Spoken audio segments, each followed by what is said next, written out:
Preposition কোথায় in হয় এবং কোথায় অন হয় যদি কোনো মানুষ এই চেয়ারে বসে থাকে।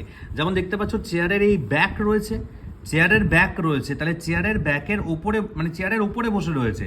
যেহেতু চেয়ারে কোনো আর্মস বা হাতল নেই, সেই জন্য আমরা এখানে বলবো the man is sitting on the chair. ঠিক আছে, এই অন দ্য চেয়ার সে কী করে হলো? এইটা ইন দ্য চেয়ার হওয়া উচিত ছিল তো। না, এটা ইন দ্য চেয়ার হবে না, কারণ যেহেতু চেয়ারের আর্মস বা হাতল নেই। ঠিক আছে, যেমন এই যে চেয়ার আমি বসে আছি, চেয়ারের আর্মস বা হাতল রয়েছে, ঠিক তেমন এই চেয়ারের যদি আর্মস বা হাতল থাকে, এই যে ধরো চেয়ারের হাতল, ঠিক আছে, এটা ধরো এখান থেকে হাতলটা অ্যাটাচ রয়েছে, ঠিক আছে, এই যে চেয়ারের হাতল রয়েছে, এই হাতল দেওয়া চেয়ারে মানে কি সে চেয়ারের মধ্যে আছে, তাহলে সেক্ষেত্রে আমরা ইন প্রিপোজিশনটা বসাতে পারি। The man is sitting in the chair. কোথায় ইন দ্য চেয়ার হয়? যদি চেয়ারের হাতল থাকে তবেই ইন হয়। ইন মানে মধ্যে, অন মানে ওপরে। ওপরে মানে কি সেটা পরীক্ষা দিয়ে ঘেরা থাকবে না, কিন্তু হাতলটা তো একদিকে হয় না। যেমন এই যে চেয়ারে বসে